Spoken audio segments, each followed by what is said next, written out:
இப்போ ரீசெண்ட் டைமில் இந்த மொழியெல்லாம் அழிச்சு ஹிந்தி தெலுங்கு அப்படின்னு சொல்லிட்டு எந்த மொழியும் நம்ம தமிழ்நாட்டுக்குள்ளே இருக்கக்கூடாது அப்படின்னு சொல்லிட்டு நிறைய பேர் வந்து அழிச்சுக்கிட்டு இந்த பெயிண்ட் வச்சு அடிக்கிறது அப்படின்னு சொல்லிட்டு அடிச்சுக்கிட்டு திட்டிக்கிட்டு நிறைய மீம்ஸ் எல்லாம் போட்டுட்ருக்கீங்க. ஓகே, ரைட்டு, சூப்பர், நான் வந்து பாராட்டுறேன். ஏன்னா தமிழர்கள் இத்தனை நாள் எங்கிருந்து அந்த கோவத்தை பொத்திட்டு வச்சுருந்தாங்கன்னு தெரியல.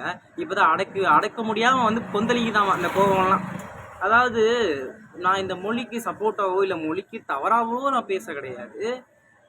நம்மக்கிட்ட இருக்க பச்சை சாக்கடையை வச்சு வீசாம தேவையில்லாத ஒரு பஞ்சாயத்தெல்லாம் கூட்டிகிட்டு இருக்கீங்க. நாலு பேர் நீங்கள் எந்த ஒரு அந்த நாட்டுக்கோ இல்லை அந்த உத்தரப்பிரதேசத்துக்கோ இல்லை கேரளாவுக்கோ இல்லை கர்நாடகாவுக்கோ நீங்கள் என்ன போகாமல் இருக்க போகிறீங்க?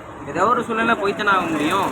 நான் என்ன சொல்ல வரேன் அப்படின்னா, இந்த காலங்காலமாக இருக்கிற இந்த கோயிலில் இருக்கிற அந்த ஆஃபீஸில் இருக்கிற அந்த ஜாதி பேர்கள் நாடார் பல்லன் கவுண்டர் அது அதில் பல வகை இருக்குது. அந்த பேர்களை உங்களால் வந்து அடித்து உடைக்க முடியுமான்னு நான் கேட்குறேன்.